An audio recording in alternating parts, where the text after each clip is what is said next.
Hey y'all, it's Jay. Hey, it's been several months. So a lot has happened, quite a bit actually. First and foremost, I got my cue back. Yay! I couldn't play with that other cue. I haven't been using it. It's actually too fat for my fingers the way that my hand is messed up. So I couldn't use that cue. Nothing wrong with the cue. It's too fat because it's a standard taper for me to stroke the ball right. So finally got my cue back. McDermott did a phenomenal job. It took longer than expected. That was because when they drilled it, so remember the threads in the joint on the shaft side are wood and they had broken. So what they had to do is drill it out, put a hardwood, hard maple, rock maple dowel in it, and then drill it to put the. And when they did the first time they did it. When it got through the process and it got to quality control, they decided that it was off center. They drilled out the dowel, put a new dowel in it, and now I got it back. That actually took a couple of months rather than the 2 to 3 weeks that was originally estimated because they had to do it twice. But they did it twice to make sure it was right, and I'm perfectly fine with that. So I have played once since my last video. I haven't picked up a cue other than one time, and that was the day that I got it back, which was, I think, last Saturday. Might have been the Saturday before. I went to the little local tournament. I went to it out. I shot horribly, so I'm not expecting much. But some other things have happened too. Part of the reason I didn't shoot is because my eyes have been screwing up more and more and more. I now have had some blind spots show up, and they're not there all the time, but occasionally I'll just have a blind spot, and I don't know why. I've seen I've actually seen an optometrist, an ophthalmologist, and a neuro-ophthalmologist, and they all say there's nothing wrong with my eyes, but yet there's a blind spot. And I'm not talking about the one that's out here for everybody.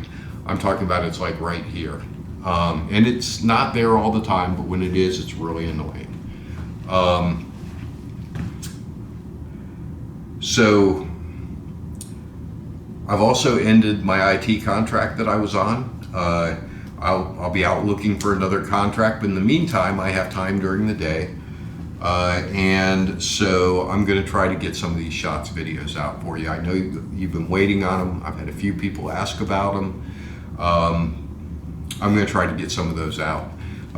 They do take a long time to do because I have to not only shoot the shots, but all the diagram that goes with it and everything else. So I'm going to start trying to work on those for you. But in the meantime, All right, so we're going to go through. We had a gentleman who has asked for a review. Uh, since I can't shoot real well right now and I need to get my game back up to par, we're going to go ahead and review his game. So this is a couple of warm-up matches followed by, or a couple of warm-up games followed by uh, matches. And I wanted to include the warm up games because there's some things here that we can certainly learn from. So let's take a look and see what's going on. Okay, so draw shot for the two. Okay, so that was a really difficult shot.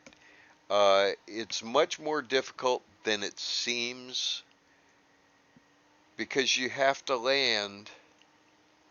Why is this not writing?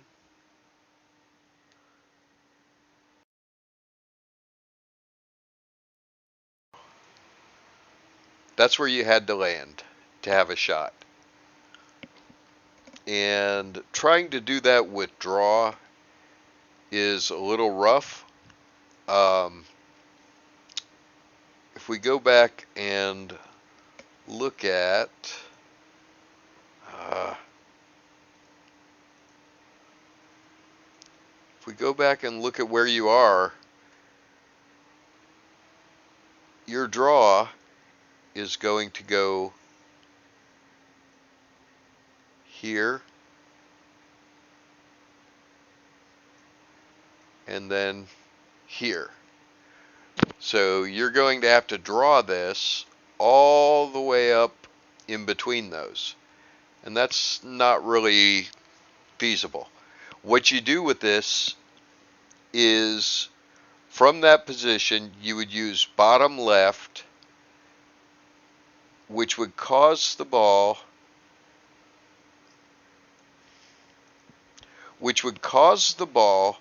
to come in. It would go like this, and then it would spin this way. It would spin wide. Okay? And you're just trying to touch the rail and let the spin carry you into that space. This is very, very speed dependent. So I don't like this shot at all. You have a little tiny bit of angle, and you can see that when you shoot it. I would really consider shooting this and just rolling this way for the 2 up in this corner. That 2's in a bad place. It's surrounded by everything.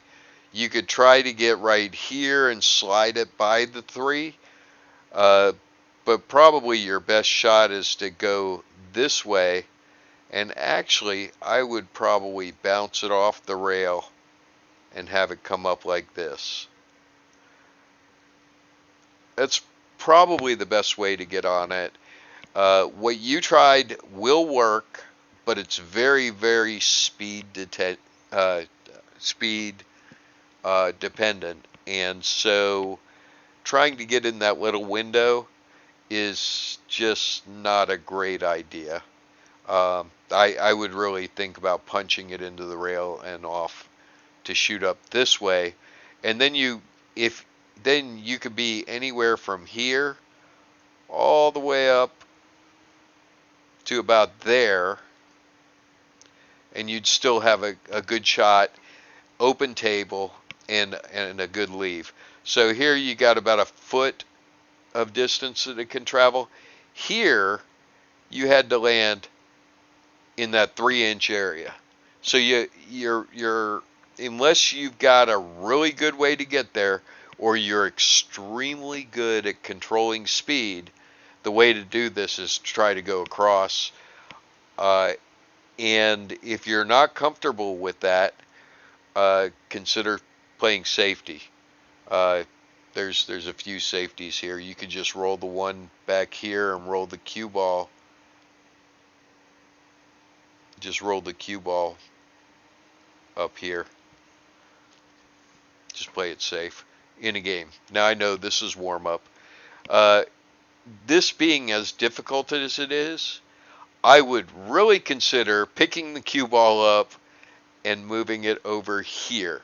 Remember, the reason that you're warming up is not to try to make a bunch of hard shots. The reason you're warming up is to loosen your muscles and to build your confidence. Always, always, always, always in practice, or in warm-up I mean, but pre-match, always make the shot easy. If you leave yourself a hard shot, don't shoot it. Pick the cue ball up and move it. The purpose is to warm up. It's not to try to make difficult shots. Okay? All right, let's move on. And I hate that this has to be over here. It wouldn't let me put it on the other one. Okay, so you didn't get your shot. You use your cue to nudge the cue ball. So let's look at this shot. because this is a really good example.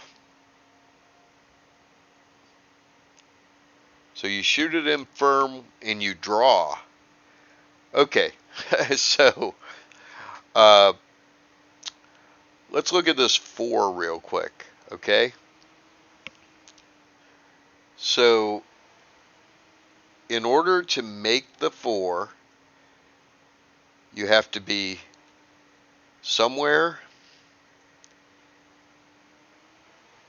in there or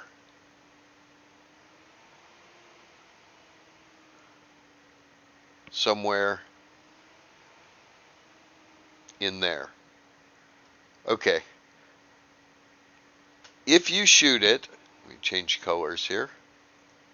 If you shoot it the way that where you're sitting, it hits here, it bounces off, and it goes here and then across all of those, and it goes towards the side pocket.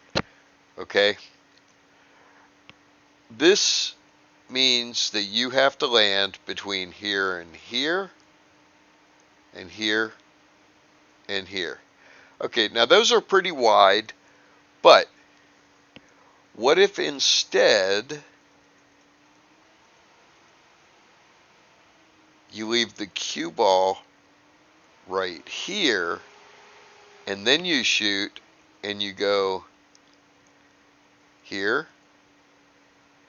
here, here.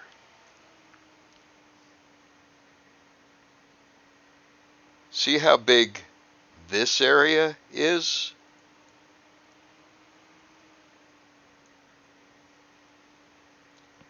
And this is going to be easier to control. And I say it's going to be easier to control because let's go back to your shot. So first of all, you move that over a little bit. That's fine. Here, you can just roll forward.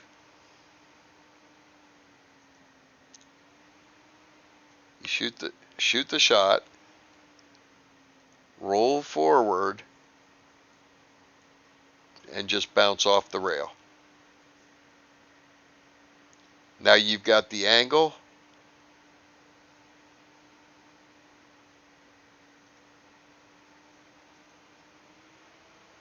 Now you can come up. Well, that's not going to work. See if the yellow's going to work. Now you can just come up here, shoot that in, bounce off the rail. I messed that up. Shoot that in, bounce off the rail, a little bit of right hand English, spin here, and just roll straight down about there. And now you've got a really easy shot on the 4, and if you end up here or on that line, you can shoot the 4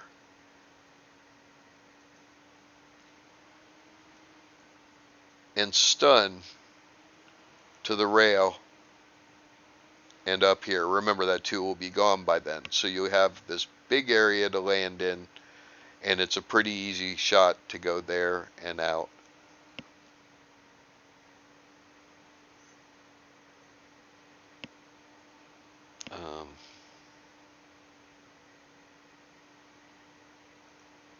There we go. Okay, so let's keep going.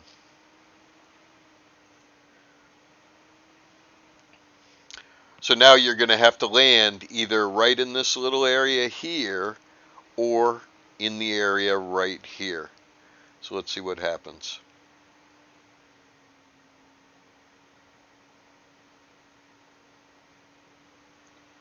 And you're going to end up right behind the 6.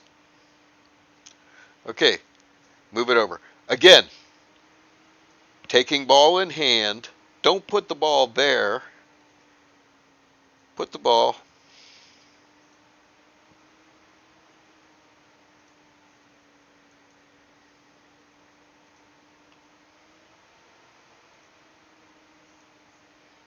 is it? Oh, all right.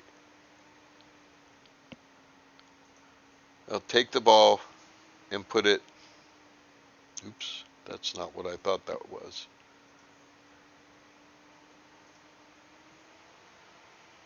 Take the ball, put it right here with a natural angle to come off the 4, go to the rail, and come out this way into the gap for the 5. Or even better, and I actually like this better if you're confident with your shots, instead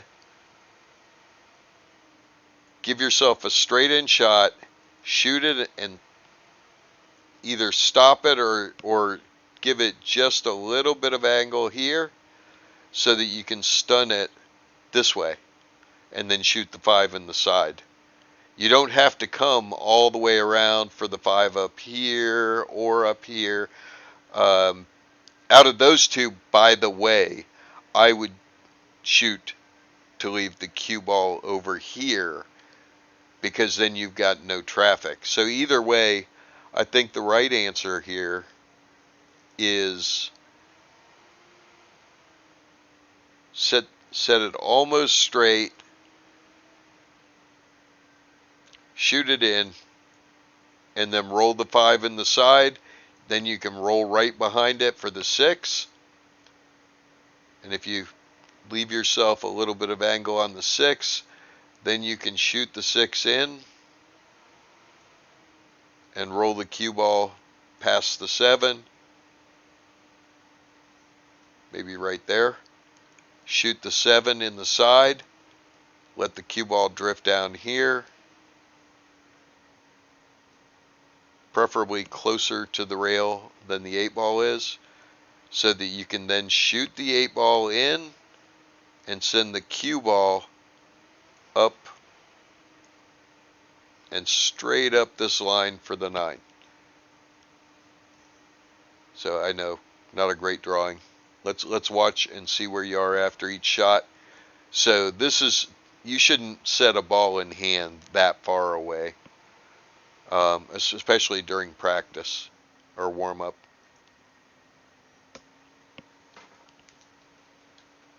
And by the way, I don't like shooting racks during warm up anyhow, but this is just for the other people watching.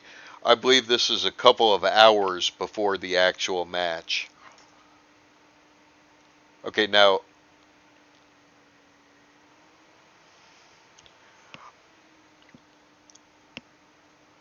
I like this ball in hand. Shoot it in, roll up here to shoot the 5 in the side.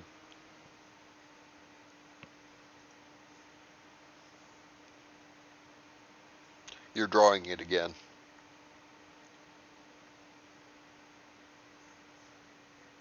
If you're going to shoot it in this side, that's fine.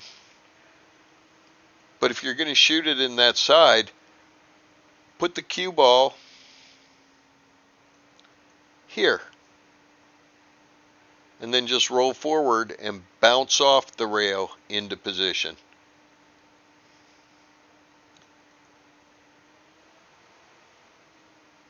And by the way,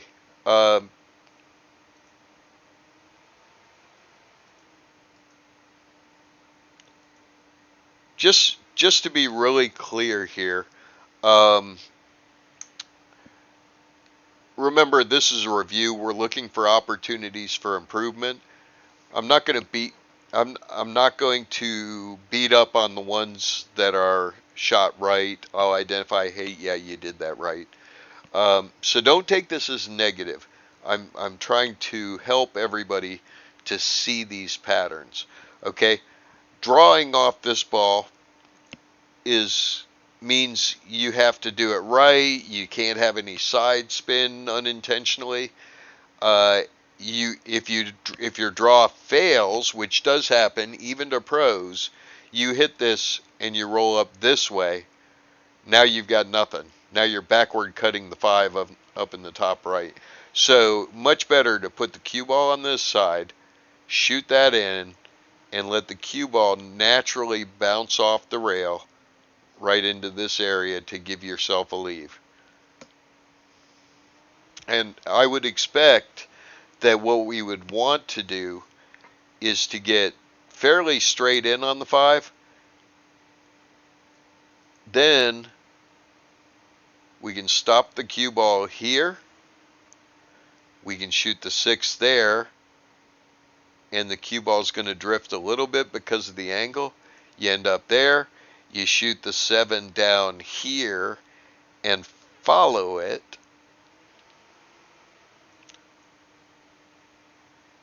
For the shot on the 8, you hit the 8, bounce off the rail, and either bounce up to here for the 9 in the side, or you keep going. If you end up with an angle, let's say you come off short, then you shoot the 8, come 1, 2, 3 into line for the 9 down in this corner. So that would be my plan from there. I'd start from here, try to get fairly straight on the 5, maybe a little bit below it, shoot the 5 in the side, drift, stop the ball if I could, shoot the 7 down here and just follow it down, or if I had a little bit more angle, try to move past the 9 and follow it this way for the leave on the 9. Ideally, I'd get just below it where I could shoot the 8 and just drift up a few inches for that 9 either in the corner, top corner or the side. All right, let's keep going.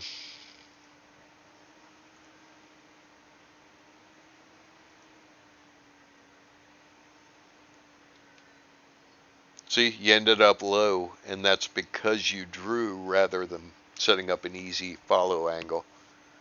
You're still okay. Just stop the ball there for the 6 in the top left. Oh, flirting with the side, you tried to get perfect. Don't try to get perfect. Just go for the easy leave. Okay, here you're on the wrong side of the 6, it looks like.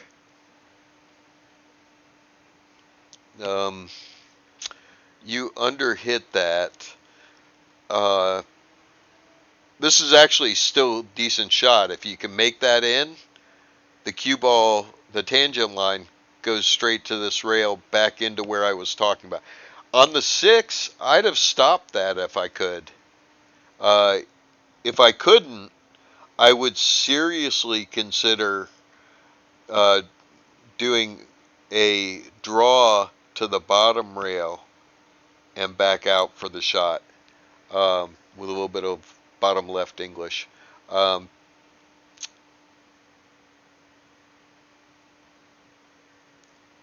It also would have been better to roll to the rail and bounce off. So take a look at the position here. Okay, let's back up just a little bit. Okay, so you've got top. You don't really have draw because of the side. You could draw because the side's there. If you were on the rail, you couldn't draw, but here the side pocket gives you extra room to get low on the ball. So you could shoot this with a what they call a pinch draw. That would put the 6 in. The cue ball would draw back a little bit this way, and you can see you're basically in line on the 7. But instead of trying to slow roll this, you tried to slow roll it to get exactly here, and you underhit it, and you ended up short, like out in here where you had a cut. Instead, if you hit this into the pocket, and the cue ball rolls forward and bounces just a couple inches off the rail, take a look at that. That's a straight in shot. And you can follow it for the 8 ball. You can follow it for the natural 8 ball, get somewhere down here hopefully, shoot the 8, and just come around the 9 for the straight in shot on this corner. Or you seem to like to draw, I see that already. Just stun it, try and end up here to shoot in the side. I like going past it and then shooting the 9 down in this corner down here.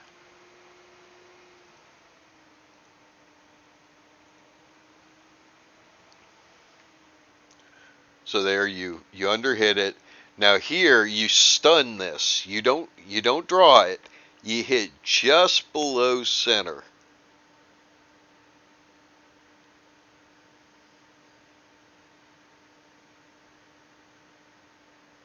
Okay, you drew that with bottom right. And now you've got a tough shot on the 8. In a game, I'm not shooting this. I'm going to roll off and stick the 8 up the table and leave the cue behind the 9. It's warm up though, so you're going to shoot it. But that's why. You see how close you're coming to these corners? That always happens on that shot. It's actually built in on that thin cut down the bottom rail. You will almost always head straight for the pocket. A good shot on the 9.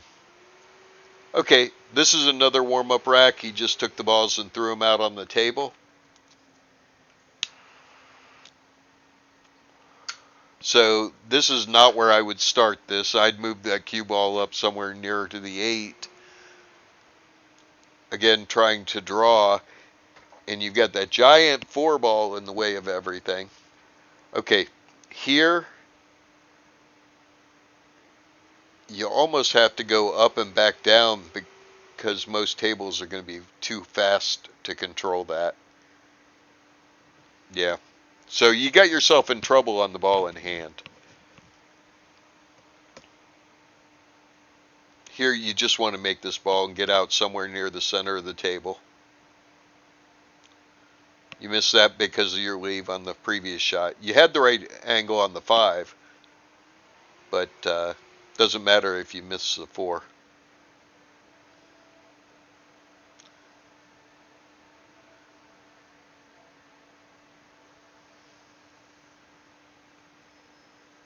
Okay, again, wrong angle on the 4. If you're going to take ball in hand, give yourself an easy shot with an easy leave. Okay, you make the shot and you end up behind the 8 ball. And that's because you went back and forth instead of down the line of the shot. All right, here you're going to stun forward against the rail for the 6.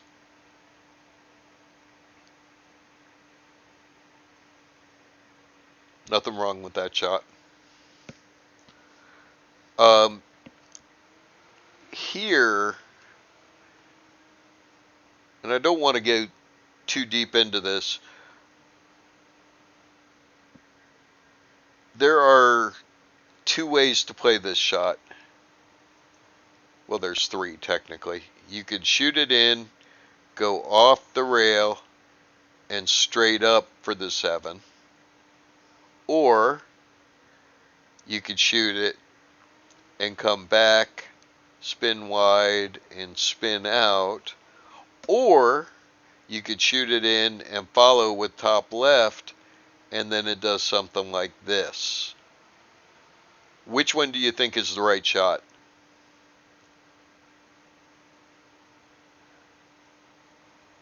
It's going to be that last one, going forward and spinning out into the center of the table for that 7. That's going to give you the angle to get on that 8 either that way or come up this way for the side or whatever. Let's see what you do. I like going forward on this. I don't like stunning this.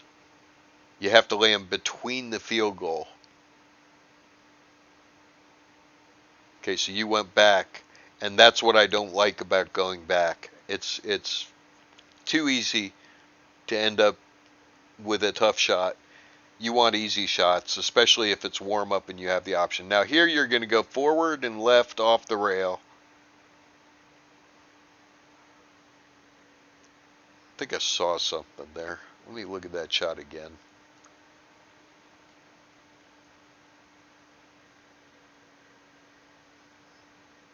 So you're pausing in the wrong place. I know everybody says pause at the back of the backstroke. That's not the pause. The pause is to pause the cue right up by the cue ball. So don't pull back, stop, and then shove it forward. Instead, bring the cue up, pause while the cue's forward, almost touching the cue ball, and then pull back. There will be a small natural pause at the back. So there's the pause. See how much better that works? You did it there. That's how it should look. All right, so here you just roll forward off the rail to bounce out for the 9. So don't float those. You're trying to float the cue ball around. Don't float it. Roll into the rail.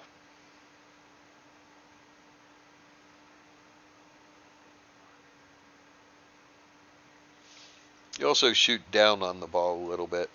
That's okay. Not a big deal. You're taller, so.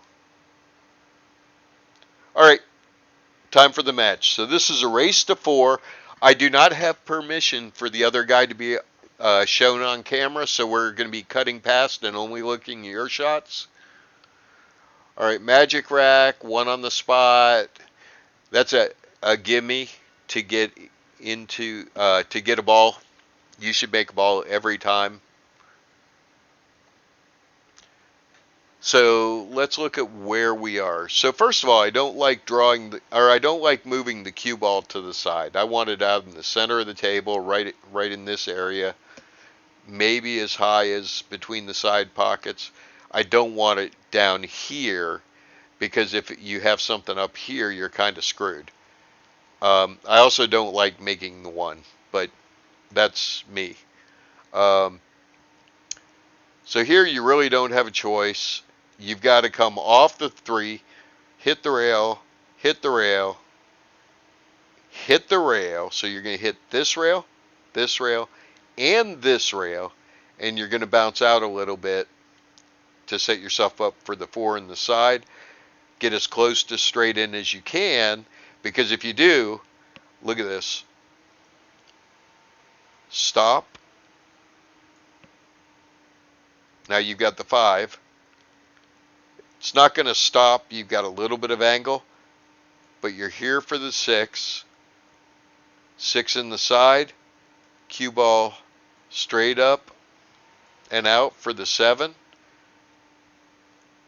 I would actually try to shallow that angle a little bit.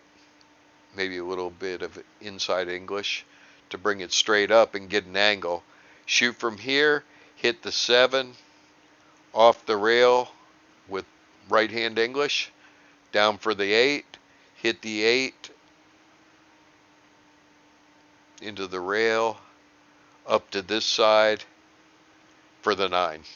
That's how I would play this. So first shot, back and forth, across the table, come out a little, and then stop, stop. This is a stun shot. If you end up on this side of the 7, you can go forward and up. So you could go here, here, here for the 8. I really like being between the 8 and the rail. I like being down in this area so that I can just shoot the 8 in and come this way without too much trouble. But it's okay to be up here because you can always hit the 8 with top left or even soft bottom left, and it'll go this way and spin down for the 9. Okay, let's watch and see what happens. So it's 0-0, and you've just broken, and this is your first shot. You really don't have a choice but to go back and forth here. The question is, are you going to try to baby it for that side of the 4 where you're standing, or are you going to play it to the other side? Okay, so survivable. I would have had a little bit of right-hand English on that, get it a little closer. All right, now you're kind of in a weird place here. So this angle, let's take a look at this from the center of the pocket through the 4 ball. You're going to be going that way.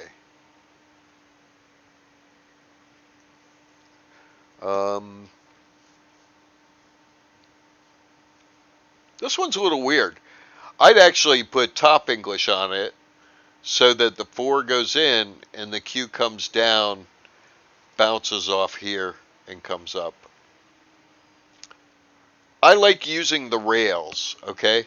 And you could put top right on it and go this way and get an even better angle on that 5.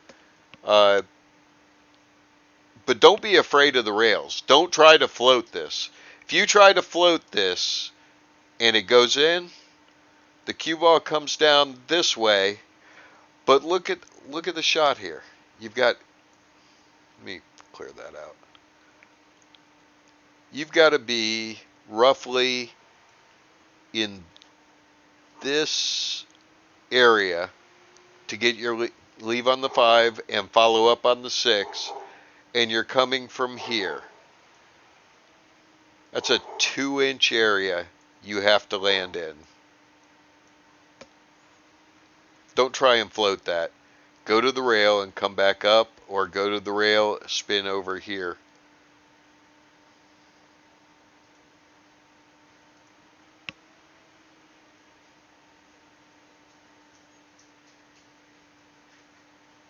And you tried to kind of pinch draw it, but that was a little weird. Look at your stroke here.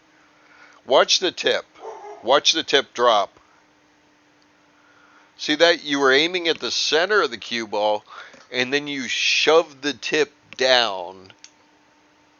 Alright, so he missed the 4 as well. You left him in with a funky position because of where that landed.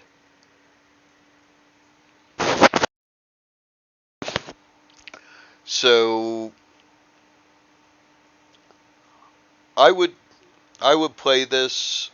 I don't think you can see the edge. If you could see the edge, I'd hit it thin and then just come back down into the bottom rail. But I don't think you can. So what you want to do is you want to deliberately hit to this side so that it hits. Okay, that's a bad drawing. You want to shoot it down here, about right there, so that it comes up, bounces off this side of the 4. 4 ball goes this way, and the cue ball runs back down into the general area where it still is, or it comes down to the end. You want to leave him this really, really long shot because he's going to have trouble getting on that 5. He's going to have to leave himself a long shot.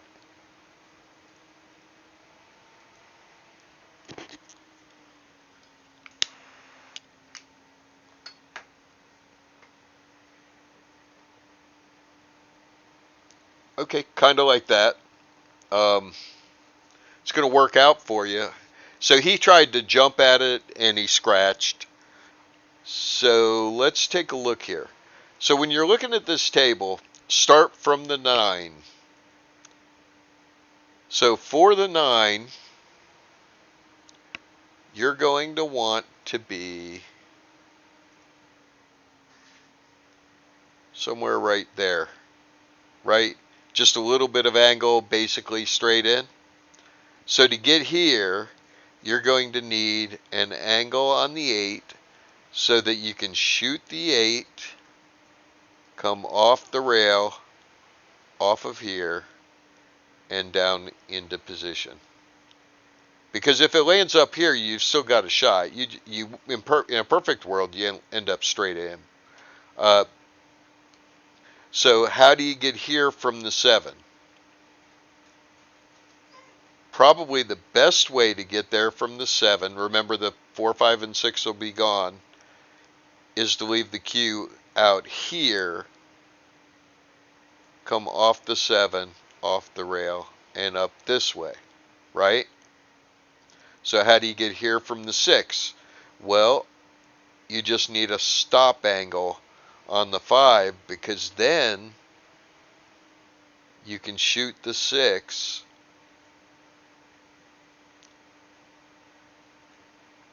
bounce off the rail and bounce up.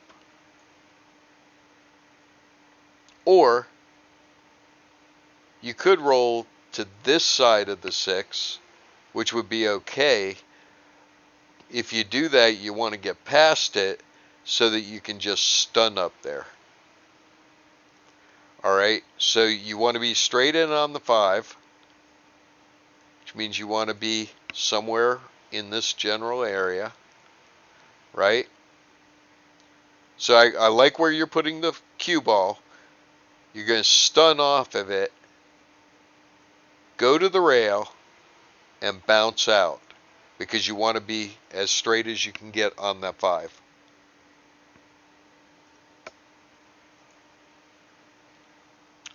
See how you solve it.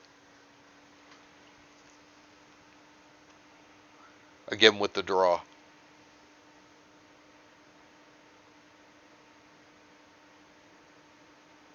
And now you're up there almost frozen on the rail.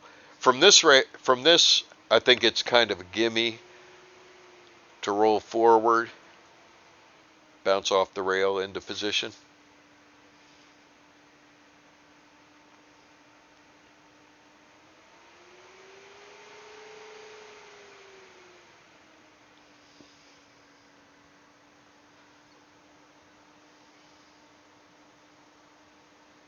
Yep, that works. You got too close to the rail though.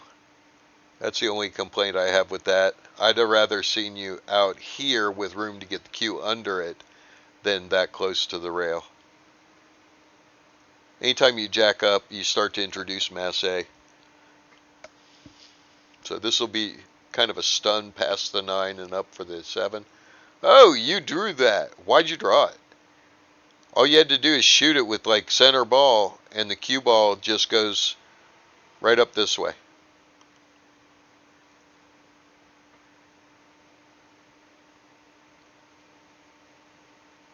Well, you got the angle. You can definitely go to the rail and down here. You didn't know how you were getting there, and so by not knowing how you were getting there, you had no confidence, and you poked at the shot, you decelerated, you moved the cue, you did basically everything you could do wrong on that one shot. Look at it. Look at this again. Okay, aiming good. You're right at this, right below center. All you have to do is make this shot. Don't worry about the speed. Don't try to touch, draw, or touch. Don't try to use touch speed to get on this shot. You've got this giant area you can land on. It's literally a quarter of the table, and you'll be just fine. Just go ahead and make sure you make the ball, and let the cue ball go. If it bounces 6 times and ends up here, you're still fine. There's no reason to baby this. But watch this stroke. Did you see all that stuff? You kind of did a little bit of everything. So your opponent got out from there. Rack number 2.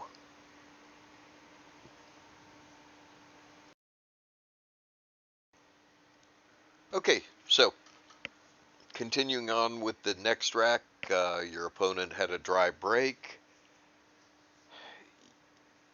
I think we did this one. Okay, I'm going to go ahead and annotate anyhow. Alright, so next break, your opponent had a dry break, left you a shot on the 1. So it's really easy to roll the cue out here and try to play this 2-9 combination. This is a bad shot. Okay, so to do this, if you're going to do that, you need to get in here. You need to shoot the 2 into the 4. The 4 goes in, and the 2 ball is going to roll down this way. So you'll want to roll the cue over here to leave yourself a shot on that 2. And you probably want to stop out here so that you can play the 2 ball and then come back up for the 3. I don't like this at all. I think that's the wrong way to play this. I think what you do is you shoot the 1 in and you send the cue ball forward left and go here, here, here. Shoot the 2 in this side, and by shooting it in this side, you leave the cue ball here with a shot on the 3. You can play off the 3 and up, shoot the 4, and go straight down like this. Leave the cue ball right here, maybe a little shorter than there. You want to stay across the center line. Then you could shoot the 5 in the side pocket and have the cue come down this way, maybe about here. Shoot the 6. This is going to be a tougher leave. You're going to need to use top left on it, hit the rail, come up this way, and then bounce this way down the line for the 7. You leave the 7, you shoot it, and you either stun up for the 8 or you go forward for the 8. Then you can shoot the 8 and just drift over for the 9 up here. It's all simple movements. That's the way to play this rec. So let's see what you actually do.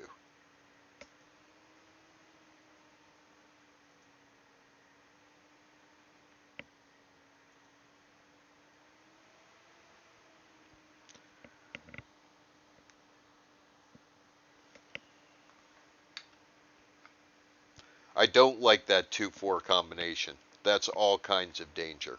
I know that the shot's easy to make, but the lead behind it is really tough, especially since you're going to have to come all the way back down the table for that 3.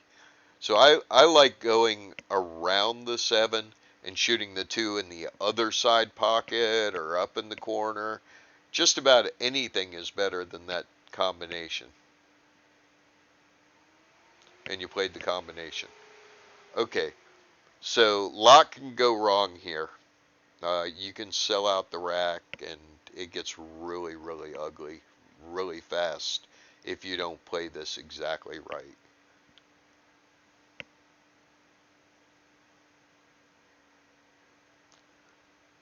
Okay, so you did the right thing with the cue ball, but you missed the shot.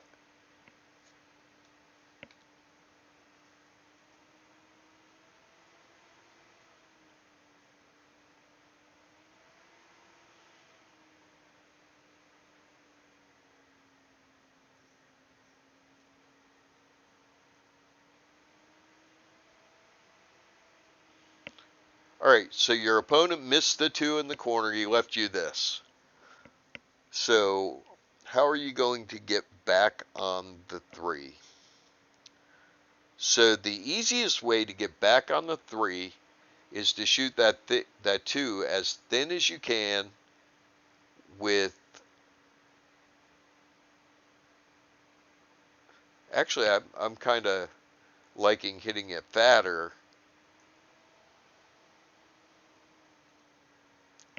And going here, here, and then down through this gap between the 7 and 9. And if you end up anywhere on that line, you're good. The danger there is that 8 ball. That's risky because you may hit the 8, but even if you hit it, that 3 is makeable from there. Uh, I really think about this one because your other choices are to shoot the 2 in and try to come up between everything, which gives you this little tiny area to land in, or you can land down here, which I don't mind at all, or you can go as thin as you can with the inside English, and the cue ball bounces straight up here. The thing I don't like about this is you're so close to the 3 that your effective landing area is really small. You do get it doubled because you got the rail there, so you could go past it, hit, and still come up and be okay. I mean, there's a power shot that you can do where you hit this fuller with inside English and spin back to the rail and down. I think that I would probably come off and go this way and try to get past the 8 with a whole lot of left-hand English and just bounce off that rail. I don't want to hit it too hard because that left-hand English will send you down this way and you don't want to be behind that 7. So I would hit it just enough to get around and past the rail. That's probably the shot I'd take here.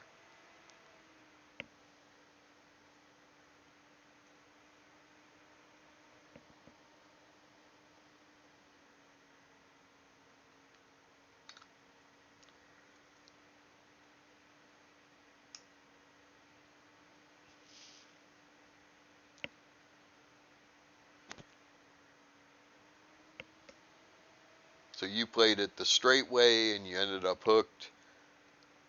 All right. So looking at this 3. Now, something I want to mention here. So watching this match up to here, neither one of the 2 of you have gotten out with an open shot. Okay, so neither of you are running the table, which means safeties are actually a good strategy. Basically, play 1 or 2 balls at a time and then play safe. Play 1 or 2 balls, play safe. And just force or not even force, but let your opponent make the mistakes. Okay? Anytime you're playing somebody who's shooting better than you are, but who's not getting out, it's a good strategy to leave them tough shots that they'll shoot at and force them to have to run out. So that's a good strategy. So here, what I would probably do is the 2 rail kick, and I would look to thin the 3. So what I would be trying to do is I would be trying to go here, here, here, which sends the 3 this way, and it sends the cue ball down here. Leave him with a long shot. That 4 ball is on the bottom half of the side pocket. So even if you give him a shot, he's got to figure out how to get the cue ball back to this half of the table down here. So I would really think about playing this a little shallower than I might. You're going to want to hit like this and hit the 3 solid.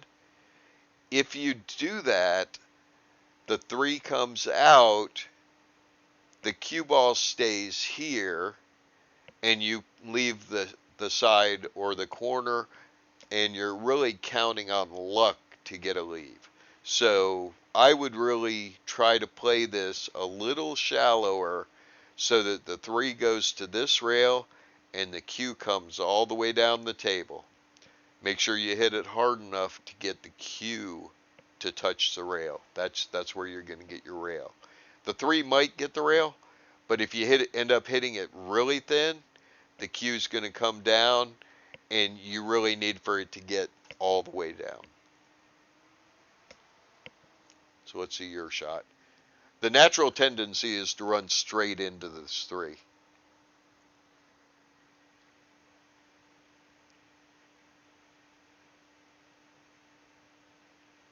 Okay, so you ended up getting under it, but now you've given a shot on the 3.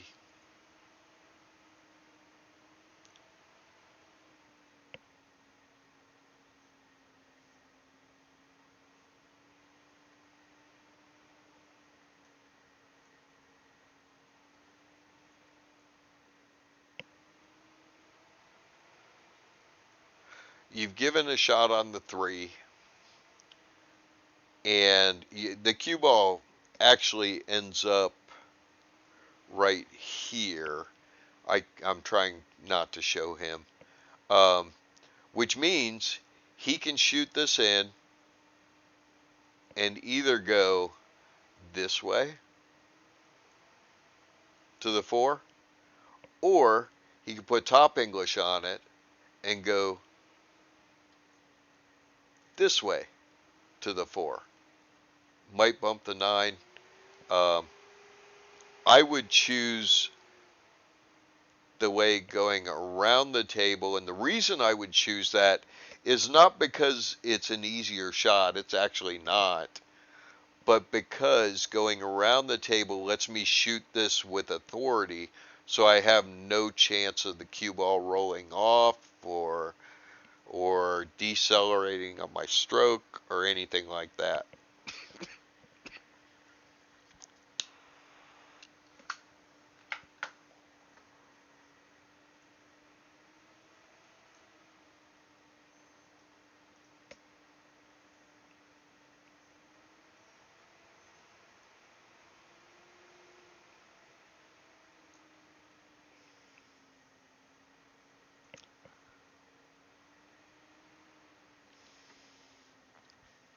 All right, so like I said, he missed. And he's left you a straight in shot on the 8. I would shoot this into this side of the pocket so I can take the cue and just bounce up. I would not use top right on this because you're shooting for the right or for the left side of the pocket, and you don't want to take a chance on throwing it into the point. So I would simply shoot this in as tight as I can get to the right side, which is probably the center of the pocket from here. That gives you a little bit of angle to bounce off the rail and up, and I just accept that I'm going to have a long shot on the 9, or I would hit it and try to roll all the way up the table. That's a little dangerous on fast tables because you can end up in the corner pocket. Um, I think I would accept the long shot personally, but I'm comfortable with long shots. If you're not, then you want to get the cue ball up there for the side. So let's see what you do.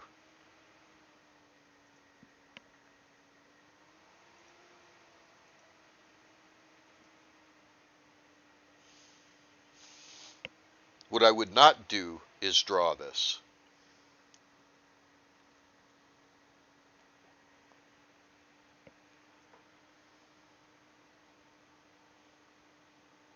Yep, it's a good shot.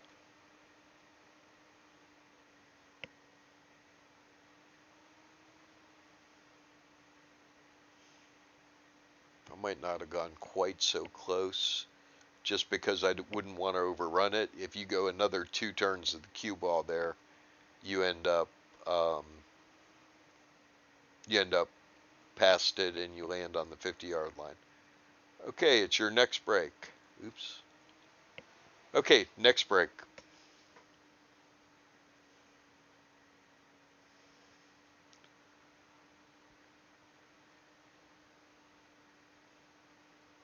All right, got the wing ball. 7's a problem. I would not shoot this. I would not shoot to make this. Um, and the reason I say that is where your 2 and your 3 are. So if you shoot to make this, what you need to do is you're going to need a little, you're going to run into this 5. There's no way around that. You might be able to skid off the right side of the 5 and go shallow and out for the 2. Or you're going to end up right here trying to shoot the long 2, and then how do you get on the 3? You're going to be near the rail, so you're going to be jacked up. You can't really draw it, so you have to go forward, and going forward sends you down here. You might hit the 7. If you miss the 7, you're going to come down here, you're going to be behind the 4, and you've got to get all the way out here, so you really have to power that shot, which is going to make your odds of hitting these 2 much higher. So I don't like making this shot. What I like doing is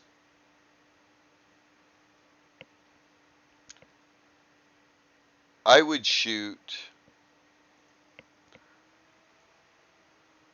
to put the 1 ball against that rail, which lets you roll the cue fairly consistently down to the end rail. And I'll let him shoot off the end rail. Again, remember, he has not been getting out, and neither have you. So his odds of running this table from that position are virtually nil. You're not leaving him a shot, and you're not leaving any easy safes. The only safe he's going to have is to come across the face of the 1 ball and have the cue ball come down here. That's his only safe if you play that ball that way. You can try to make it, take what you get, and then play the safe off the 2. I prefer to leave the balls on the table if I'm going to be playing safe. I want to play the safe as early as possible so that my opponent has as many shots necessary to get out as possible if I'm going to play safe, unless if I was sitting over here with the cue ball, if I was over here, I'd shoot that and I'd run down to the 7 ball, and then I would shoot the 7 up the table and freeze the cue right here and make him shoot out. But if you're not confident in being able to run to that point, you don't even try. You shoot here. Why did I get 2 lines? You shoot here, bounce the 1, nice and easy, up towards the side. Don't put it in front of the side pocket. If you want to, you can be a little safer and go ahead and bounce it all the way down to the other end of the table and leave the cue down somewhere in this general area. Let's see how you play it. I'm going to bet you're going to try to make it. And you probably will make it. But then you're going to have nothing.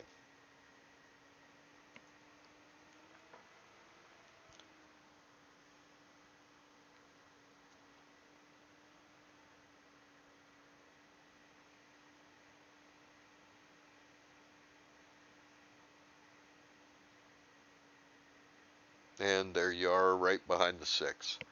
So now you've got, so there's a cool shot here.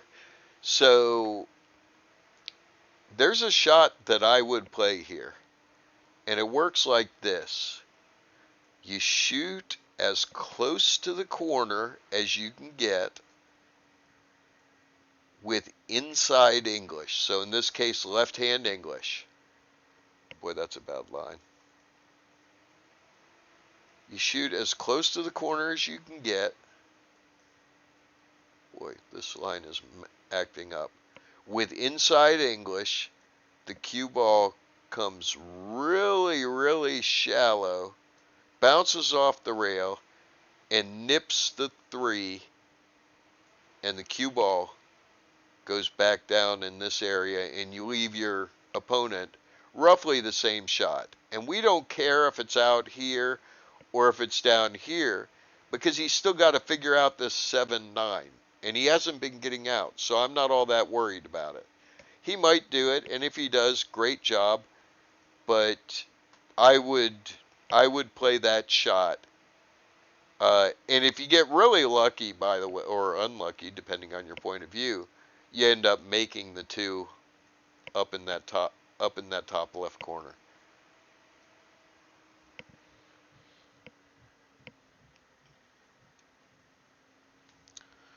So it looks like you're going for just a straight, just a little bit of inside English bank or kick.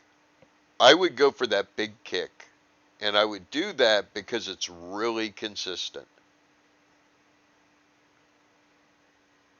Up, and the scratch and ball in hand.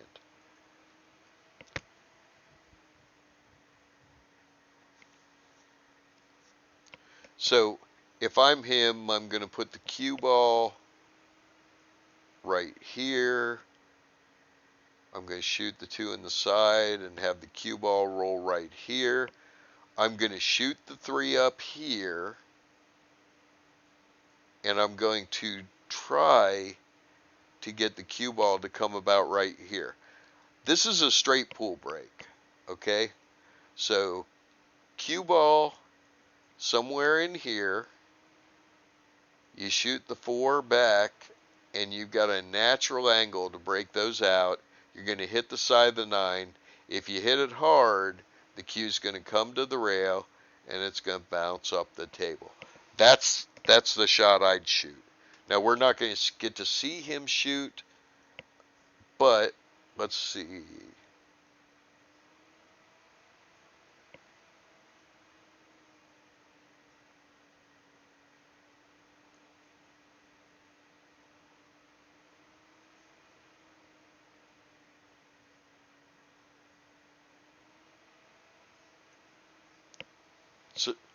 So again, we're in this position where he did not get out. He didn't address the 7 ball. Instead, he tried to get the cue ball under it. Let's see if we can see the table. He tried to get the cue ball underneath and shoot it up in the corner pocket. He's missed. That's what we expected to happen. If he actually had the shot on the, I can't show it, but he had the shot with the 4 ball right here. Q was a little bit inside. He could have shot the 4 and drawn straight across into the 9-7 and broken that out. And the draw takes the cue ball up the table. That's a shot worth practicing. All right, so let's see what you do. Do you have ball in hand here? You might.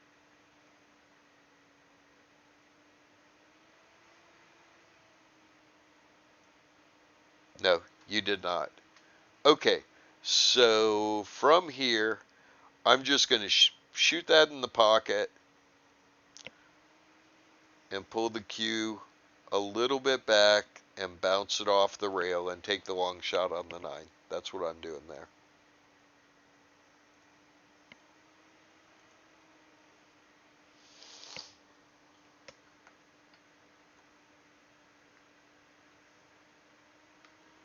Looks like you're trying to power draw this thing. Don't do it. You don't need to draw it, you just need to stun left. Cue ball hits and then spew, spins out this way.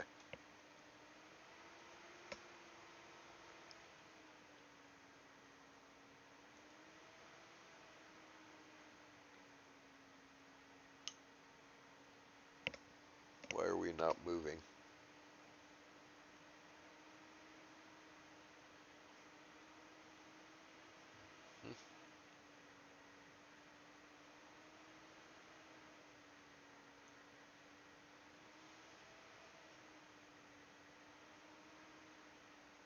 Okay, lot of motion there. Watch your body. Let's just draw a line across your shoulders. Watch this motion. It's not like a pure stand-up, but it's like you're gathering yourself for the shot. Watch this. Did you see it? Okay, so you got a little lucky and you got behind the 9. I'd think about jumping that. I think, let's see if cue ball's done moving. Okay, so I wouldn't think about jumping that. That cue's too far from the 9. You ended up pretty lucky because he can't shoot it up in the corner. He's going to scratch because he's on the rail and can't draw. So I think if I'm him, can't really see how tight this is.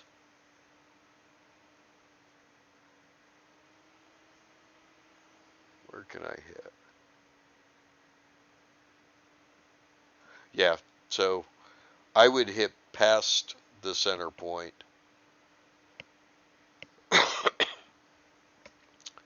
Send the 7 up this way and the cue ball, and you got to be careful about that side pocket, but send the cue ball that way and just leave you with the 7 somewhere down on this rail and the cue somewhere in this general area and just make you bank at it.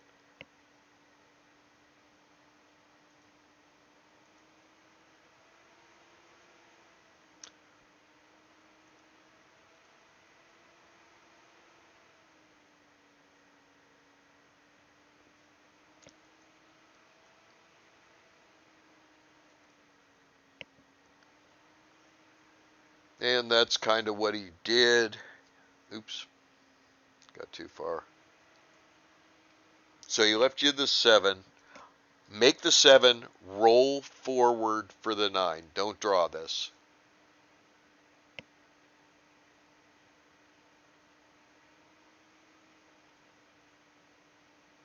And you drew it. It worked out, and it's fine. If that's what you're comfortable with, it's fine. Rolling forward, you're going to have better control over that.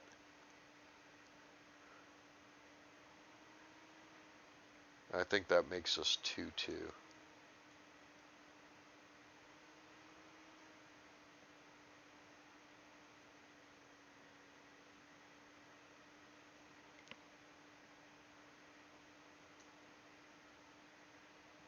Okay, so he missed and he gave you ball in hand. Let's look at this for a second. This is a good place, good learning example. You have a problem ball. It's right there, the 6-7. Okay, you've got the 4 basically in front of the pocket. You have ball in hand. What you don't want to do is this: shoot the 4 and end up, even if you get under it, you don't want to have to break out. You don't want to go from the 5 to the 6. You don't want to go from the 2 to the 3 with a breakout because you can't control the breakout in most cases. So for me, I'm going to put the cue ball here. I'm going to shoot off the 2 and go this way and try to run into that 7. And as long as I don't make the mistake of hitting directly in the 6 and leaving the cue behind the 7, I'll be just fine, because that 4 is makeable from pretty much anywhere on this side of the table. And it's got a natural leave to come down and come up for that 5. So I'm going to break this out right now. That's what I'm trying to do. And because I have ball in hand, I have a very high likelihood of doing this. Because I can place that cue ball anywhere on the rail I need to get this hit. In fact, I could deliberately run into the 6 and hit this thing really hard, and it would be just fine. Because all your momentum's going to die when you make contact with those, and you're going to end up in this general area anyhow. So it's okay to go here and shoot the 2 and run full into those pretty hard. The only thing that really kind of screws you up is if you hit this side of the 7 and then the cue ball comes this way, and you could get screwed. But other than that, it's not a bad choice to go over here and play the natural shot to run into these. You can hit this rail anywhere from here to here. So look at this angle. Coming off that rail, you can hit anywhere from there to there.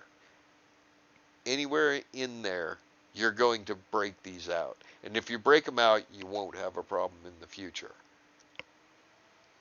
Or, like I've been saying, you can make the 2,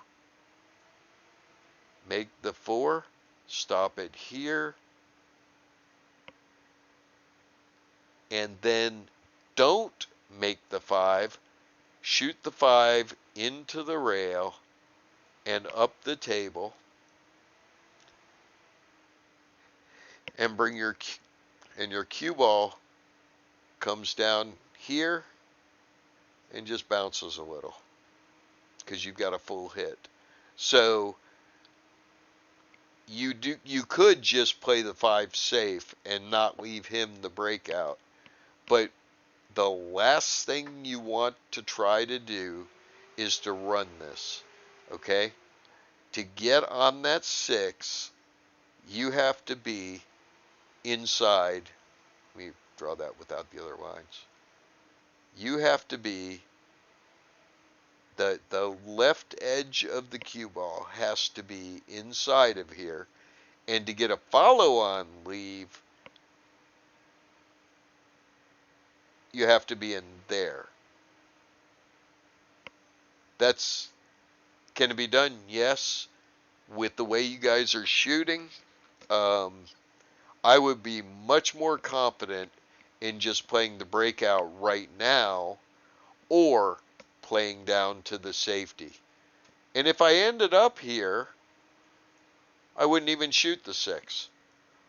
I'd send the 6 up table and let the cue bounce right there and leave my opponent behind the 7, and then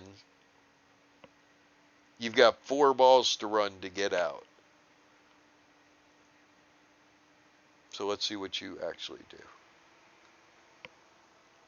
That cue ball is way too far away from the rail. You're doing that because you're playing for the 4.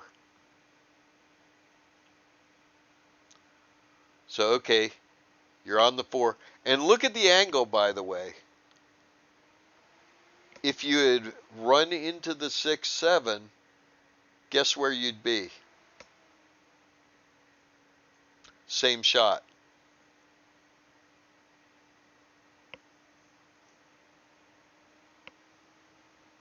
Whenever you have a problem ball, you want to get it out as early as you possibly can if you're trying to run the table.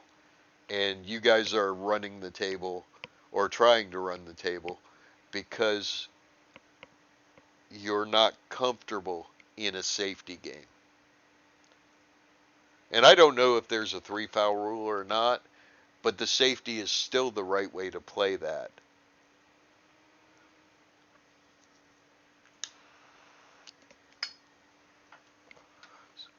Three-foul rules in effect, you can do all kinds of stuff. You had an opportunity earlier. Okay, so you got a good angle to run into the 6. Don't try to float this into position to get the shot. Let me show you something here real quick. This 6 is so close to the rail that if you shoot this and you end up anywhere inside that 9 ball, you will have the shot to hit this withdraw, hit the 6 goes out that way, and the cue ball sticks right there. It's the kick and stick, right? It's the kick and stick safety, and you will leave your opponent nothing. So I understand the desire to run the table.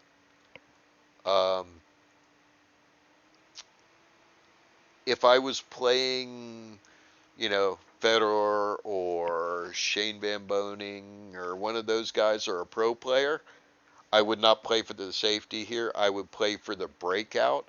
I would use bottom left-hand English. I'd come up and try to kick off the rail and in between the two of them, which would send the 6 up towards the corner and the 7 towards this corner and leave the cue ball sitting right here where I could then easily just kind of run out.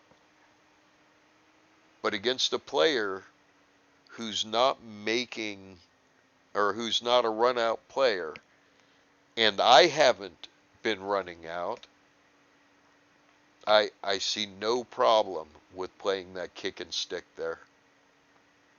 I agree that at the pro level you should play for this. At the B and C player level, no. Play the safety. It's a higher percentage shot to win the game.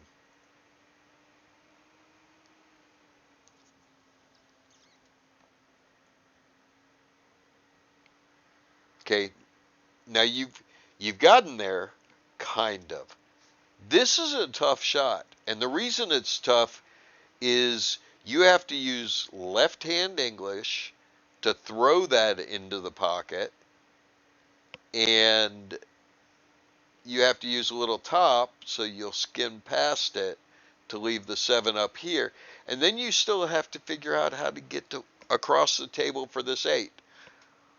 I still like from here, shoot into the rail, hit the 6 full in its face, let the 6 ball do its thing, don't even worry about what happens, and leave the cue ball right there.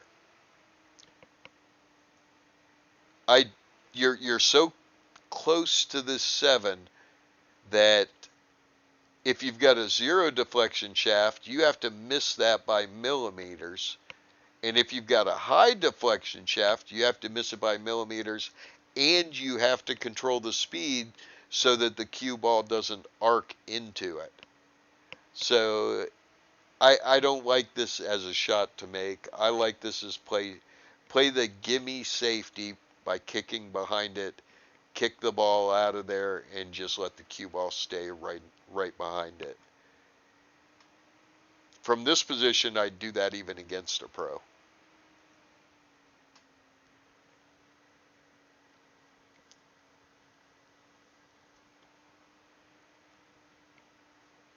All right, so stop.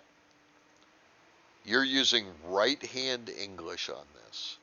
Why do you have right? You're probably thinking, oh, I actually don't know why you're using right. So right's going to throw the 6 ball away from the pocket, and maybe you're thinking you're going to leave the cue behind that 7 by just running into the rail and bouncing out. It's better to play this kick if that's your intention. Um, the right hand English is going to make this a lot harder. Maybe I think what you're trying to do is come back like this for the 7. I don't like shooting that tight to that 7 ball with English that's going to throw the cue ball. You're going to squirt to the left, and at some point you're going to curve back to the right. That makes that even smaller. So I don't like this at all. Um, the only way I like this is if your intent is to send the 6 up the table and leave the cue ball right behind the 7. That's the only way I like the way you're shooting this. And again, I would play the kick into it. So let's see where it goes.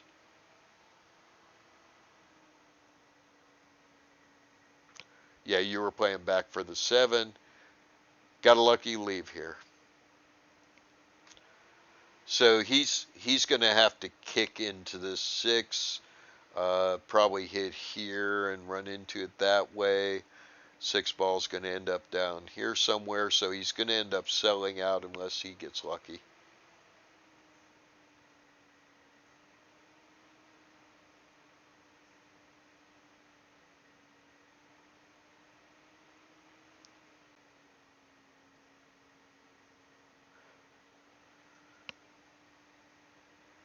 So he had a piece of the 6, and he was able to hit it and go around the table and leave you back here. Okay, that's not ideal. Um,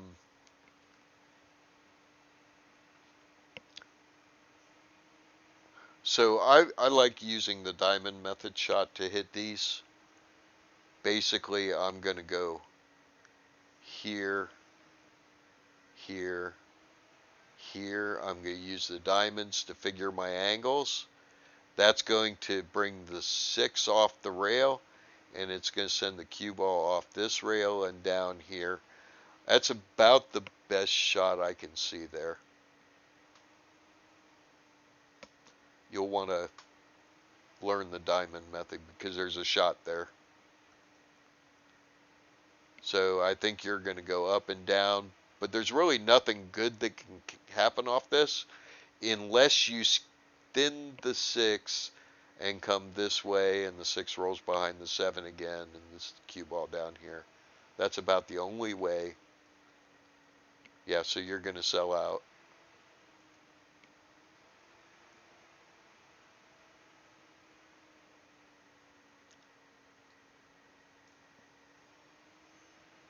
You got really fortunate. He made the 6, he made the 7 in the side, he got over here for the 8, but he left himself on the rail. I wish I could show that because what he did almost guaranteed him bad position, and he ended up with the cue on the rail and the 9 ball down here. He missed it. It went 1, 2, and up here. So again, not getting out when there's more than 2 or 3 balls. And so this should be just a simple put it in the side, center ball, cue ball just rolls down to the center of the table. That should be your shot. Speed to get the cue ball against that rail.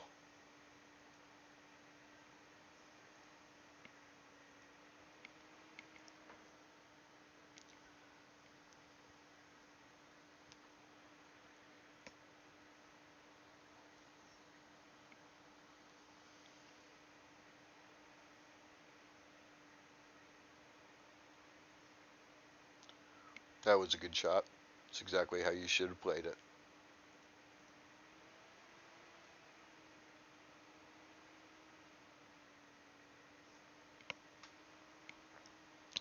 All right, on to your next break. I still don't like this break.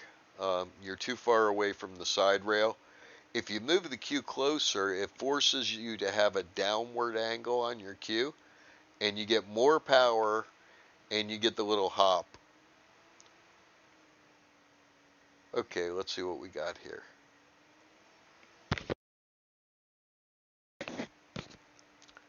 I'm not even trying to make this shot. Even if you make it, you're going to run into the 3. You could end up over here. You could end up scratching.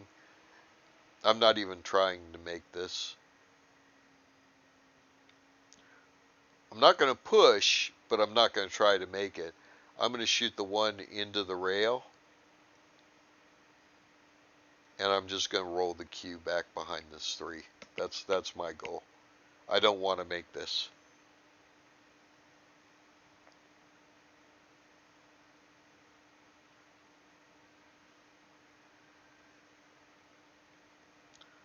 Okay, kind of a lucky leave. Very lucky leave. So you got away with this one. He can't go this way, because if he hits it, the cue ball just scratches.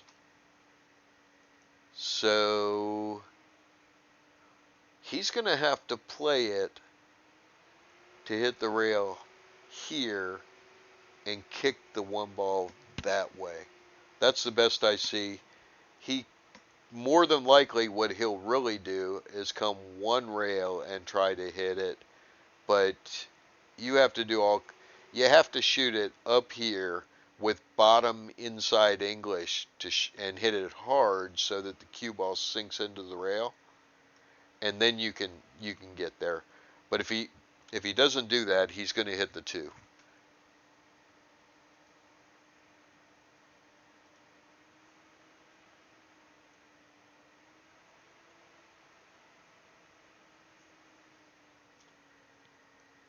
Well, he didn't hit the 2. He actually hit the 8. So he came way short, because that 8 was right here. There's no way he would have hit the 1. Even if he missed that 8, he would have bounced off the rail and out. Okay, so let's see. All right, so here's the table. You've got ball in hand. So let's think about the run first. So 8 to the 9, that's naturally connected. 7 to the 8 is connected. 6 to the 7 is your shot that you're going to have to make. You're going to want an angle like that so that you can shoot forward, have the cue come out and go here. That's a really tight window there. I don't think I'd do that. I think what I would do is I would shoot this off the rail, make the 6. That sends the cue wide to here for that 7.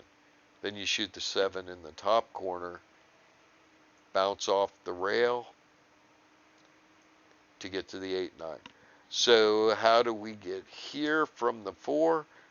We want an angle here so that we can shoot it in and come exactly the opposite of that and get that angle. We'll end up about there. That's just fine. Same shot. It's actually a little easier because it's a wider angle off the rail. So how do we get here from the 3? We'll want the cue ball to go this way to get on that 4. So we need to be over here. for that 3, and then we'll use draw right to get around on that line, which means we need to be about right here for that 2, or we need to be out here for the 2. So this way, from here, you shoot the 2 in the top left, and you come off the rail for the 3. That's a bad drawing. You come off the rail for the 3. I like being on this side better. It's easier to just stun forward. So this is where you want to ultimately leave that from the 1. You could draw into that position. You could also set the cue ball just a bit high and go forward off the rail and out here. And that's what I would do, because you've got a shot the whole way. As long as you make the 1 in this side, you're going to have a shot, and you're going to hit it hard enough to get off the rail.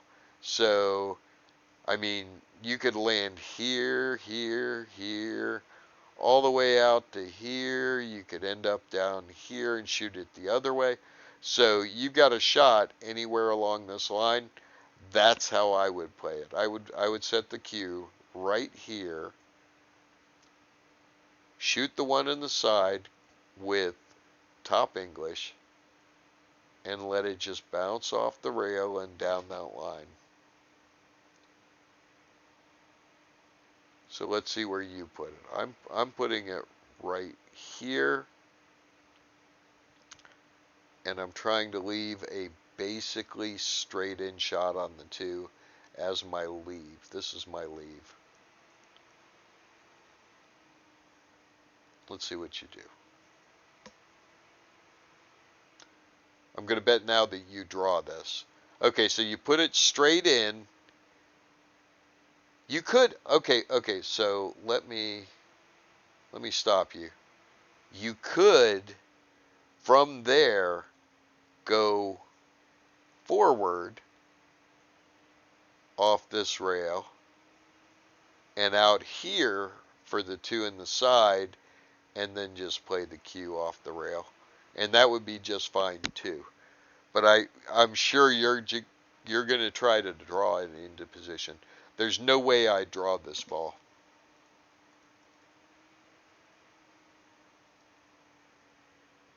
That side shot is actually a good shot.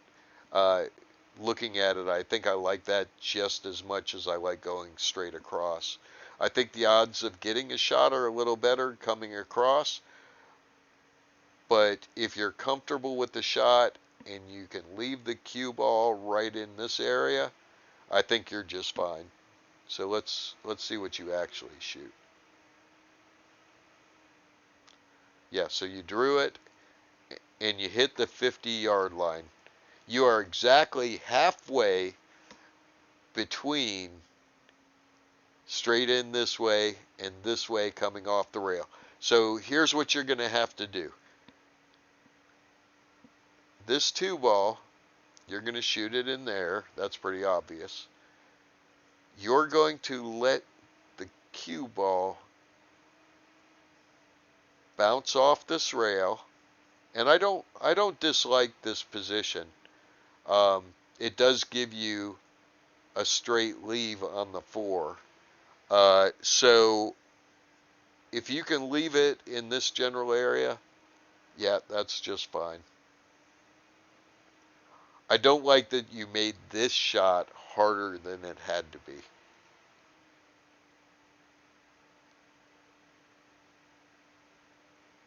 And you're bridging over the 9 ball.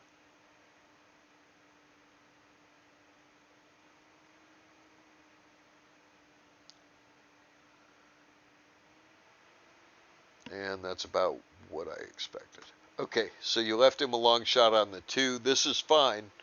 Remember, he hasn't been making them and getting out, so let's see. Let's see where he ends up. Boom.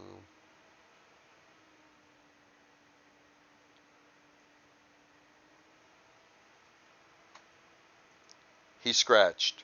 Now, he's on 2 fouls. He scratched on the break and gave you that ball in hand on the 2. That's not right. Let me go back and look.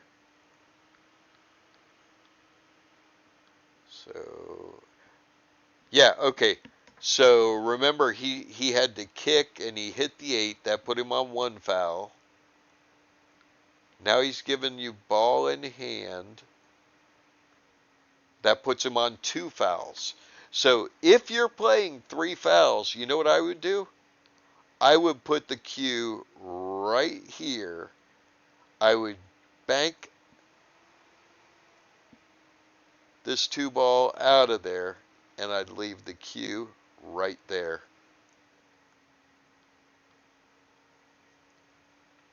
Even if you don't end up behind the 6, you're giving him this really long shot, and he's going to have to control that cue ball for the 3, which means he's either slow rolling the length of the table or he's drawing.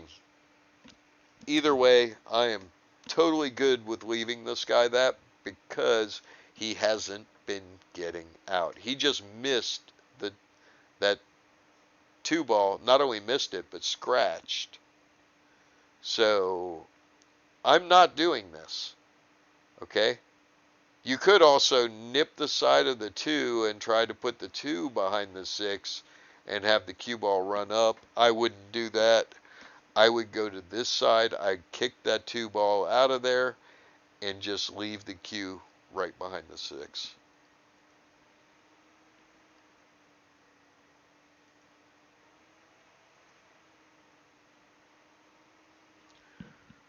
But you're going for the out, and I understand that. That's what we practice. Okay, you got a decent angle here, but it's not great. You're going to have to go up off the rail and straight down for the 4. You're going to end up here, because this is a pretty full hit. I would like to see a little bit of bottom right and hit and then spin out this way, but there's a danger of getting behind the 9 if you do that. You could go forward, you'd hit here, here, and out, but you run the risk of running into that 8. So I think the right shot here is to roll to the rail and straight up and just get as good a shot on that 9 or on the 4 as you can. Stay in the open table.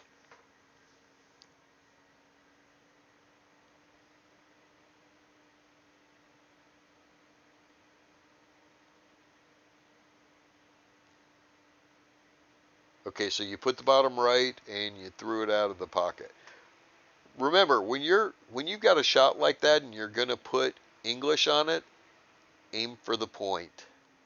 Try to cut the ball into the point. Your English will throw it into the pocket. It'll give you a better hit on this, and it gives you a bigger margin of error.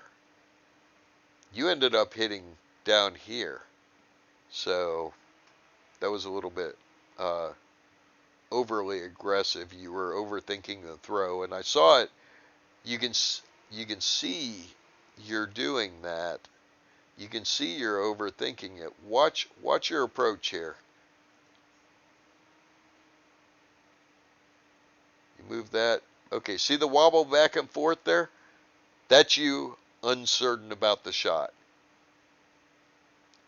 If you do that, if you find yourself doing that, stand up, step away, look at the shot, take a step forward, look at the shot, and then move back into position. Don't wobble back and forth in the same position.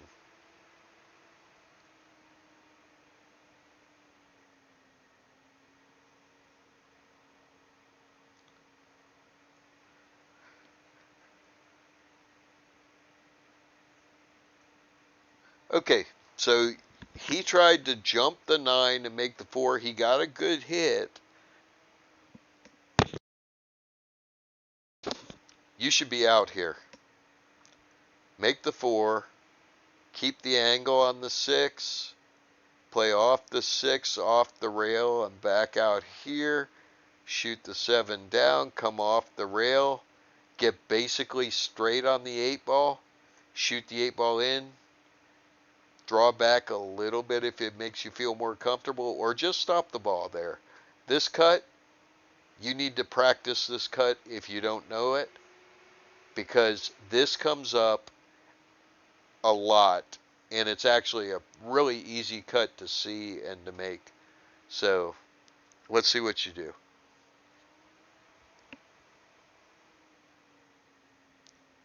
Do not come over to the rail. If you end up straight on this, you're in trouble.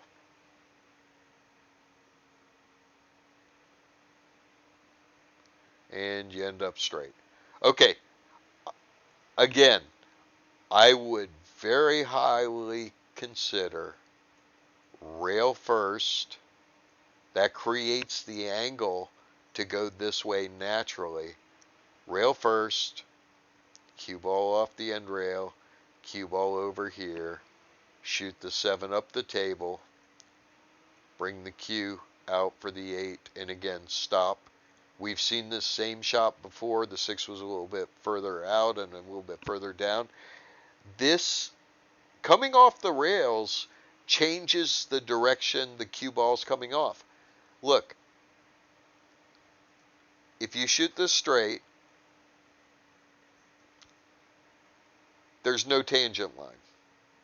Now you can cut it down the rail into that point and create a tangent that way, but then you have to control the cue ball off that rail. On the other hand, if you go this way, now your natural tangent line is right here. Practice these little short hops off the rail. They will pay, they're gold. They will pay massive dividends if you get to where you see these shots and you make them. All right, so you are more than likely going to try to draw all the way up here because you're going to go straight back. So you're going to try to end up about right there for the long shot on the 7. Now, think about this. If you get the long shot on the 7 and you have to make it, you're not going to be able to hold the ball here consistently. What you're going to have to do is you're going to have to put the 7 in, and you're going to have to go across the table and back. Now you're speed sensitive because you want to be inside that area, so you have to get the speed right because you're going across that angle. I'm betting you draw this.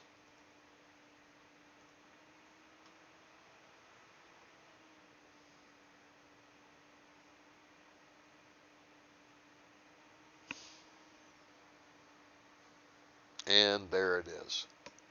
Long shot on the 7. So you have two choices.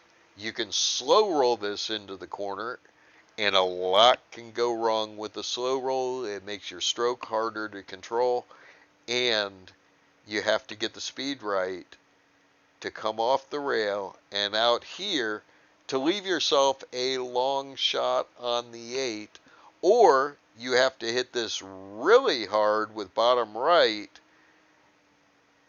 and try to come off the rail and out this way for the 8 in the side.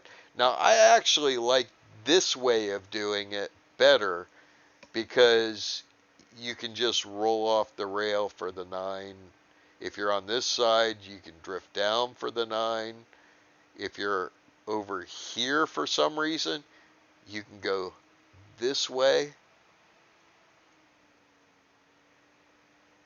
for the 9. So I don't want to leave here on this one. I'm going to want to hit this firm. And if I'm going to have to hit it firm enough to go back and forth to get my leave, I would rather pull it back and over here for the 8 in the side, and then just roll off the side and get the same kind of leave. So let's see what you do. I see you queuing up top English. So you're going to slow roll it. And that shot is very, very easy to miss. Okay, so you've sold it out again. He can shoot that in and just bounce out here for the 8, shoot the 8 and stop, shoot the 9 in this corner. Let's see. Let's see if he gets out. So he did not get out. He ended up making the 7, but leaving the cue ball here. Remember, the 8 was out here, and then he tried to back cut it. Never do that. Never do that. All right, this shot.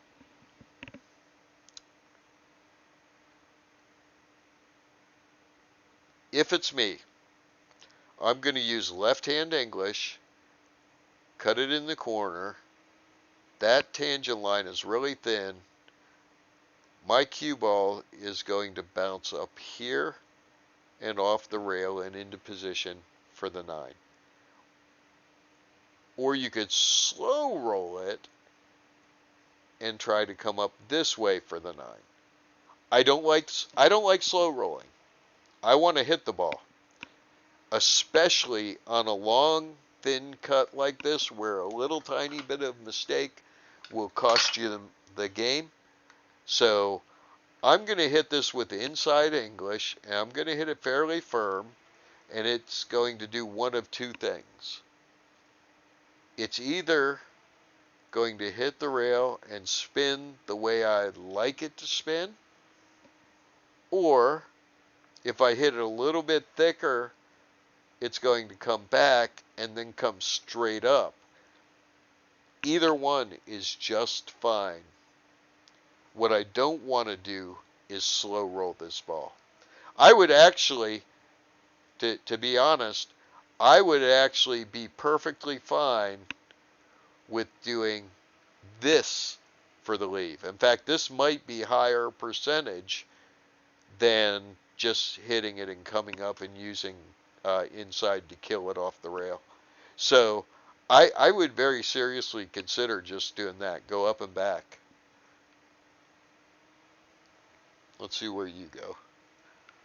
I'm going to bet on the slow roll.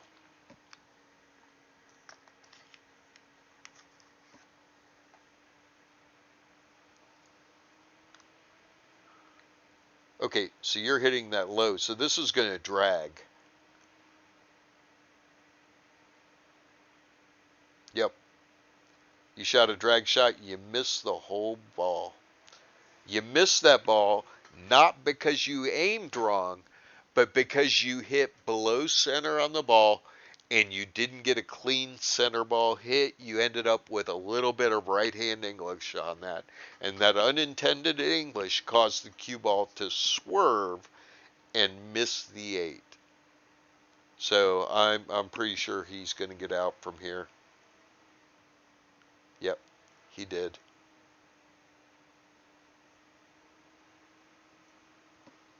So yep, he got out from there. He broke. He made a ball on the break. He shot a couple balls in, and he left you this. There's only one shot here in my mind. I'm going to hit this side of the 3, and I'm going to come this way and try to run behind the 4. That's going to send the 3 this way, which means you're behind this wall of balls. That's my shot. I'm gonna do everything I can to try to get it frozen to the 4. Even if the 4 bumps out of the way, you still got the 7 and the 8 in between him and the shot. So let's see what happens.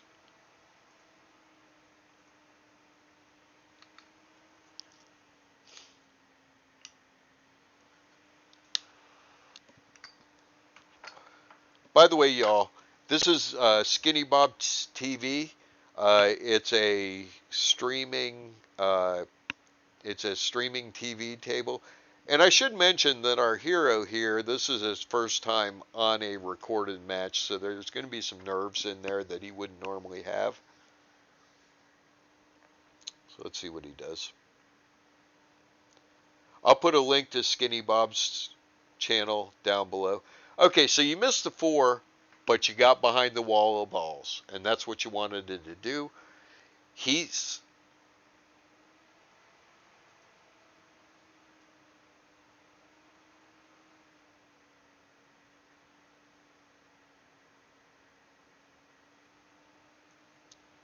okay, so you ended up behind the wall of balls, perfectly fine. It's a good shot. I would have liked to have been a little closer to that 4, but this is perfectly fine. It's not jumpable because the 5's out in the way, and it's in a direct line between the 3 and the Q. Um, that's a good shot. That's what I would want to do. If speed was good, you stayed in the corner behind the wall, everything's good there. Okay, so he got his hit. He just barely nipped it. He got his hit. I am not shooting to make this ball. It's makeable, and you can get out, kind of. The 8 ball's a problem. 9's in the way of making the 8. So I don't like shooting combinations at all. I can make them, but you have to control too much, and your odds of getting good are very, very low. So I don't like making this. I like shooting that straight into the rail, let it come down here, and let it run behind the wall balls again. My cue ball, I'm just gonna roll it down to the end rail. That's what I'm shooting. Let's see what you do.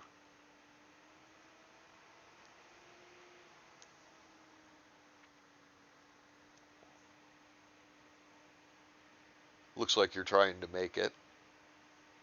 So you're going to have to draw this to the rail, or you're going to have to power follow it to get the cue ball to stay out of that top right corner pocket. Okay, so technically a sellout, but I haven't seen him getting out on these. So let's see where he gives it back to you. I mean, he could get out. He could, just for the record, when he shoots a 7, roll forward and then shoot the 8 up in the top corner, and then the 9 back down here. Let's see if he gets out.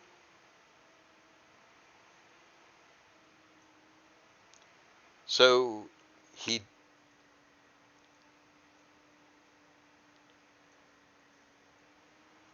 did get out. He ended up shooting the 8 up here.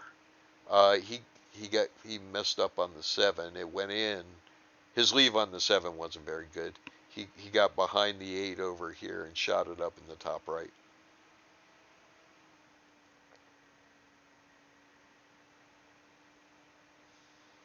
Okay, dry break. I think 1, 2, 3, 4, 5, 6, 7, 8. Nope, not a dry break. He made the wing. Uh,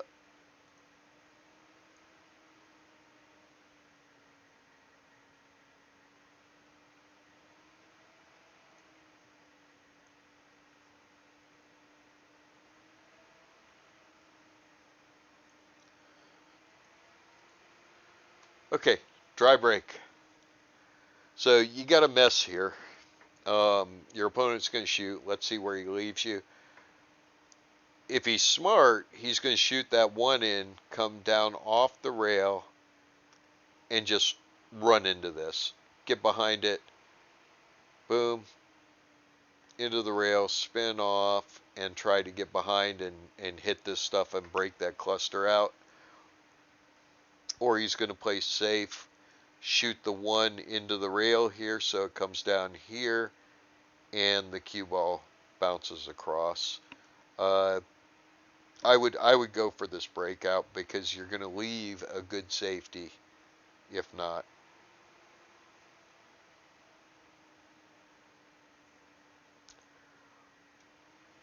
You try to make that.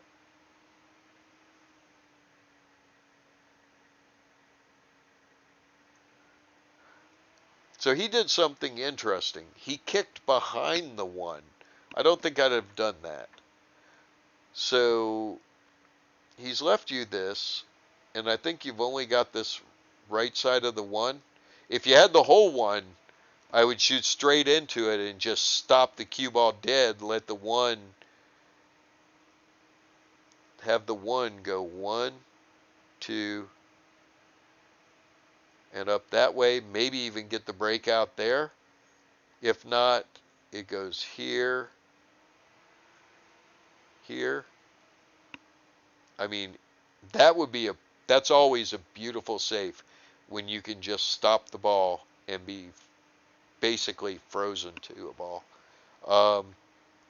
I don't think you got that. So there are 2 ways to play this. One is to come off the right side of the 1. 1, 2, 3 with the cue ball. I don't like that. You can do it. I would rather go the other way. I would rather go into the rail, come across the face of the 1, which is going to send the cue ball up this way. You're going to get into this mess. The cue ball or the 1 ball just gently bounces around the around the rail and out and stays behind the 7. That's a much better safety. A little bit more touchy, but a much better outcome.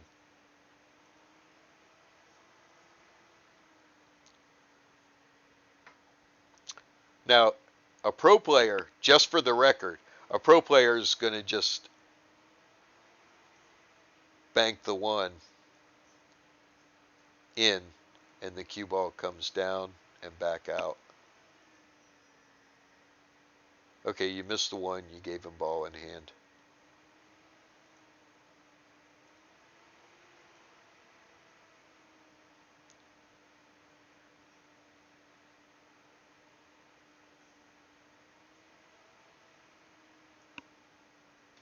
Okay, so he put the cue ball in front of the 1 and tried to draw back into the cluster. He didn't do himself any favors. He ended up with only a partial shot on the 2. So he had to run the 2 into the rail, and it bounced over here. He broke all this out. So looking at this from this position, I think the 4 might go there. If it does, I want to leave myself dead even with the 4. I'm going to shoot the 4. It goes in. It's hard to tell. If it goes in, and I just roll forward and gently tap the 6. I shoot the 5 up here, draw back over here for the 6 in the side, stop the ball, 7 in the side, drift this way, shoot the 8, and roll off the rail and up this way for that 9. That would be my plan. To get there, you're going to be playing here on the 2. That 8's a huge ball here, so you're going to draw off it, hit here. This is with bottom left hand English, and have the cue ball spin out this way. You could also end up here, shoot the 3. You really have both of these positions are good whether you shoot it in the side or whether you shoot in the corner, both are good. You're going to want to use bottom left, and then we'll reevaluate from there. So let's see what happens.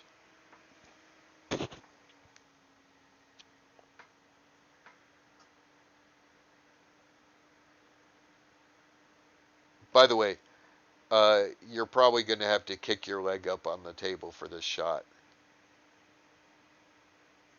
No, you might be tall enough. You're that's an awkward bridge. You're just using straight draw. Yeah, ran into the big 8-ball. So, this is kind of ugly. Let's see if you can move.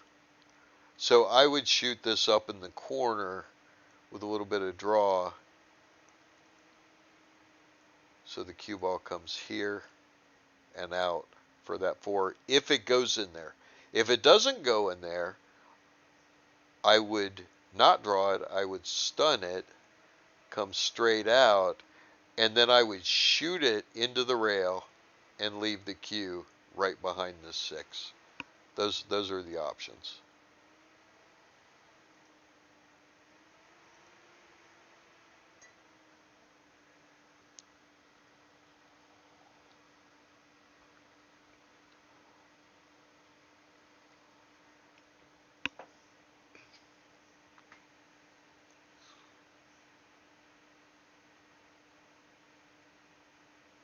So I didn't like that. It's too speed dependent. Want to avoid speed problems at all costs. But you did get the angle, so if that 4 goes in the side, kind of doesn't look like it does, but if it does, then you can just shoot it and run right into the 6 and leave yourself a straight shot on the 5. A little bump leave.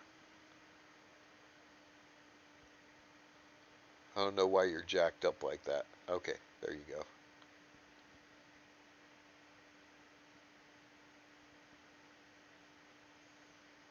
Okay, so it didn't go. That's a little bit of a scary shot. You broke everything out and you left this combination. If I'm him, I have to shoot the combination. I'm going to shoot it. I'm going to bring the cue to the rail and back out here and try to leave the cue ball somewhere up here, because that 4 ball is going to go to the rail and it's just going to kind of die right in here. Yeah, I didn't like that shot. I think that, let's go back and look at that angle again.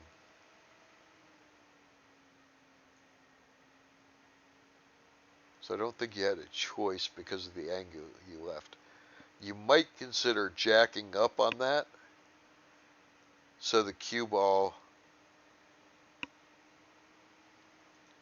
stuns this way past the 5.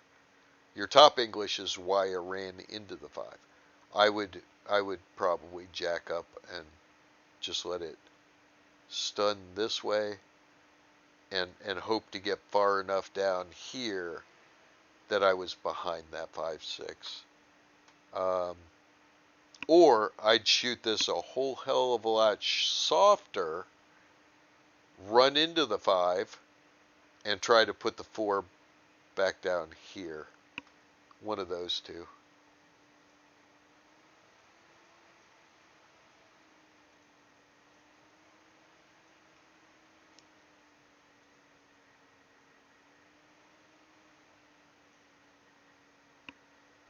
Okay, so he missed the combination and left you this. Again, thin cut, going to be very hard to control that cue ball. If you do this and try to make it, you want to be sure you get over here where you're not going to run into the 7 or have something silly happen where you end up in between them. So you're going to want to ensure you're over this way. So you're going to want to use a little bit of right-hand English, but you're going to be over the 7. I think this is a much better shot shooting the 4 here, which sends it here and up and lets the cue ball run down and behind the 9. And by the way, when you're shooting these safeties, pick a ball to control. I'm controlling the cue ball. I don't care where this 4 ends up if I can get my cue ball right here, right? So that's my shot. I'm playing safe here. I'm not going to shoot and try to make it. Trying to make it, you shoot in. Yes, the cue ball can come up and hit the 9 and leave you perfect on the 5, but it could also skip off the side and come under here. It could skip off this side and leave you over here. So much risk in trying to make this ball that I'm just kicking it out of there and controlling the cue behind the 9.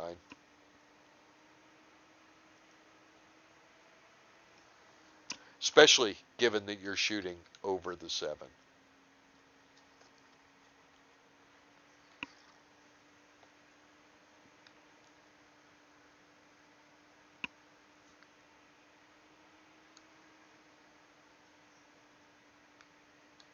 Well, you hit it.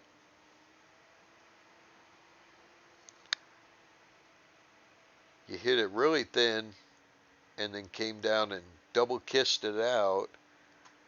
You've left him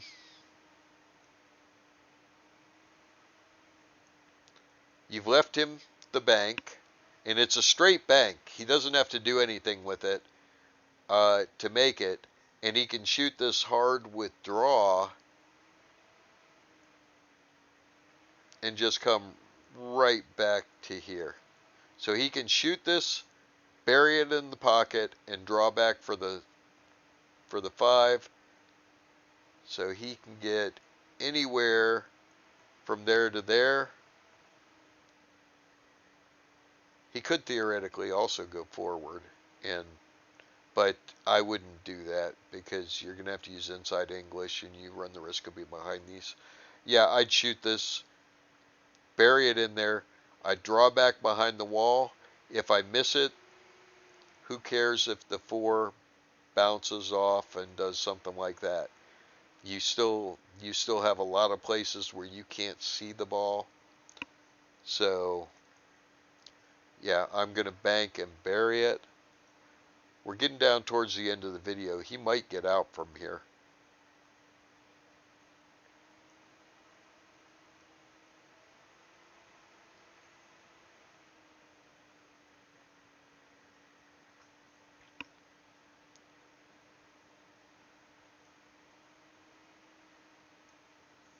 Okay, so he made the bank, but he failed to draw the cue enough to get back on the 5. He kicked the 5 down to the end rail and put you here. You do not try to make this shot. You're on the hill. It's 3 games to 3 games. You take no chances. You hit the 5 on this side. The cue ball comes out and comes down here. I don't know why my line just disappeared. Cue ball just disappeared again. Cue ball comes down here. 5 ball bounces and drifts in the center of the table. You hit this really, really thin, okay? There is no way you try to make this shot. Making this shot means you have to hit the rail about here and spin to cut it in. It's a good shot if you can make it. There's no way I'm shooting this on the hill.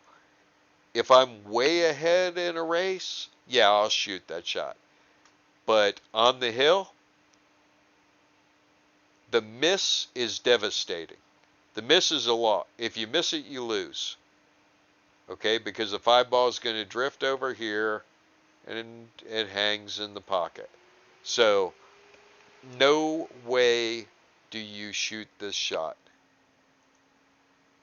on the hill? Again, if it's a race to 9 and I'm up 6-3, I might shoot this shot. But there's no way I try to do this spin shot in there on the hill with, on the 5 ball. Maybe if it was on the 1, I might do it because he hasn't been getting out. But with everything wide open, and these are all basically stop shots, yeah, I'm not doing that. Let's see what you do.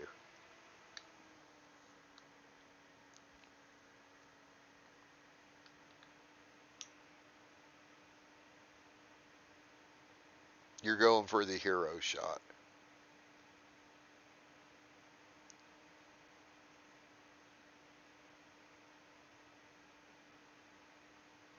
Complete miss, ball in hand. Either hung or made the 8. I don't know which yet. I don't need to watch this. I know he's going to be out here. I'm going to watch it just to be sure, but he should be able to put the cue about right there, shoot the 5, come off this rail in a straight line to the 6, shoot the 6 and just stop, shoot the 7 in the side, 8's an easy leave, come down here, shoot the 8, and bounce up, out and up for the 9. So he should be out here. I'm going to look. I'm pretty sure he's out.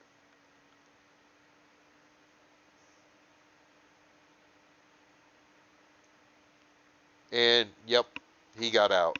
So a couple of things really were the determining factor in this match. I'm going to give you some stuff to look at. So let's jump back over and I'll tell you what I would work on if I was you.